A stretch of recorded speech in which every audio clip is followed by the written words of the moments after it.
Hello, my name is Dan. I work for Outdoor Recreation with Cleveland Metro Parks. We are here at Lookabout Lodge today to talk about some gear repair. We know that you use your gear, and as we use gear, it gets dirty, it wears out, and ultimately it will eventually need replaced, but we try to limit that. So the big thing with gear care is taking care of it, and part of that is storing it correctly. So even before we get into gear repair, a big piece about keeping gear up is to store it nicely. So these are just some gaiters I have for over my boots and the bottom of my pants. After I use these, I try to wash them, and then I store them and make sure they're nice and dry before I store them. So that's kind of a silly thing, but a lot of times you get back from, if it's a backpacking trip or a climbing trip, or camping, whatever, and you're tired, or you work for the weekend, so you have the weekend and you come back, and then your tent's wet and you forget about it, and then it's Monday, and then it's Tuesday, and then it's 3 weeks later, and all of a sudden you pull your tent out and it's no good. So really the first piece of gear care is kind of taking time to care for it enough in a way that you're not going to come to it back later and then have to do these repairs or things like that. So take the time to care for it initially and store it properly, and you'll be kind of a good set. So one of the big things is boots. These are pretty heavy boots. A lot of people don't have full leather boots anymore, but as you can see, there's some dirt on here. So before kind of either caring for these or the next time I needed to use them, I could just use a stiff bristle brush, and as you can see, kind of clean that up a little bit. It's not going to be great, but these boots are pretty old.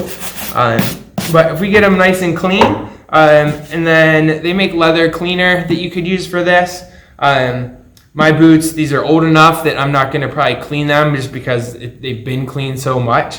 All I need to do is add another layer of waterproofing, and that can be like a wax base, like something like this, or more of a liquid base that's going to penetrate that leather and kind of condition that leather, make it nice, soft, and supple, and also waterproof it again. So that's kind of for leather boots. If you have like a synthetic boot, some other material, stiff bristle brush, still clean that off, obviously. And then if it's like a Gore-Tex or something, you probably don't need to waterproof those boots, but you could still spray like a water repellency on that, and some sort of spray like this, or they have like the squeeze bottle kind, and then letting that dry. That's going to kind of recondition those boots for next time. Other stuff that you see on this table that's kind of common, kind of basic repairs we would do is just a needle and thread. I know nobody loves doing that, but sometimes a stuff sack needs repaired, or some sort of bag, you have a hole, like I know my hydration pack where I pull it all the time, that little tabs coming off, my grab loop on my backpack, those sort of things.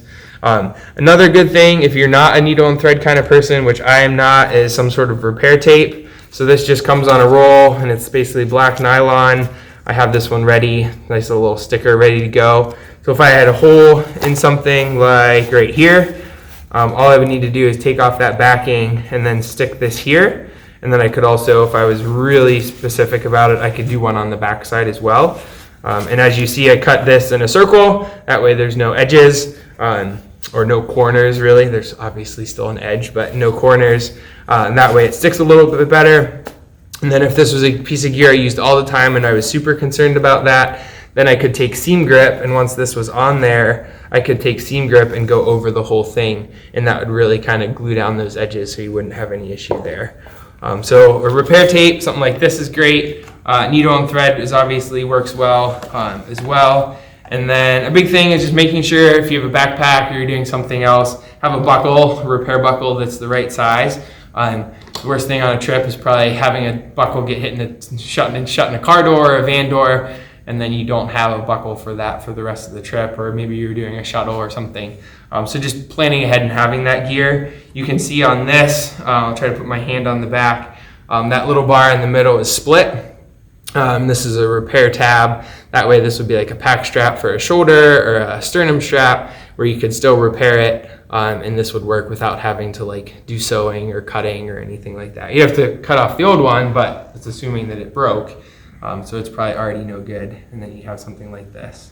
Other repairs, kind of care for gear, is shock cord for tent poles. Sometimes the shock cord in the middle gets too stretched out, and then you could kind of sometimes repair it depending on the style. Like these ones, I could just pull this and tighten my string, and then that shock cord would work a little bit better. But it's, eventually that elasticity is going to wear out. So having some sort of cordage to replace that's good. And then climbing gear is pretty particular for kind of care and maintenance. The big thing here is just lots of hot water. And then look at the manufacturer and see what they say, like if you can use soapy water, if you can put it in a washer or something like that. And again, just caring for the gear in general. So, it's kind of quick, fast way, but those are some general things. Big thing is taking care of your gear, and then take the time to maybe do a little research and be like, oh, can I buy a repair kit? Make sure you have the right buckle. So you take care of your gear for nominal money instead of having to replace the whole thing when, the rest of your pack's probably fine. So I hope you learned something, and join us again. Thanks.